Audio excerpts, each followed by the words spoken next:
আসসালামু আলাইকুম। সবাই কেমন আছেন? আশা করি সবাই ভালো আছেন। আজকে একটা বিষয় নিয়ে কথা বলতে চাই সেটা হলো যে, গতকালকে যে আমরা বাংলাদেশ বনাম ইন্ডিয়ার মধ্যকার যে ম্যাচটি অনুষ্ঠিত হলো টি-20 ম্যাচ, সেখানে বাংলাদেশের আসলে ব্যাটিংটা একেবারে হযবরল অবস্থা। ব্যাটিং সরক উইকেটে এইরকম ব্যাটিং আসলে যেটা বাংলাদেশ টিমের সাথে যায় না বললে ভুল হবে। বাংলাদেশ টিমের সাথে এটা আরো বেশি যায়। কারণ বেশি যায় এই কারণেই সেটা হলো যে, বাংলাদেশের টি-20 ক্রিকেটে আদৌ কোনো ভালো কোনো দল না। ওয়ানডেতে একটা মোটামুটি দল হয়ে উঠেছে। যদিও তারা বড় আসরে গেলে এখনো খই হারিয়ে ফেলে বা তাদের নিয়ন্ত্রণে হারিয়ে ফেলে।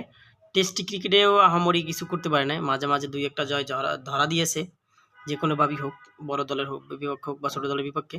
কিন্তু টি-20 ক্রিকেটে বাংলাদেশের ব্যাটসম্যানদের আসলে কোনো কোয়ালিটিই নেই। কোয়ালিটি ছাড়া যে কয়জন ব্যাটসম্যানই খেলুক না কেন, A to Z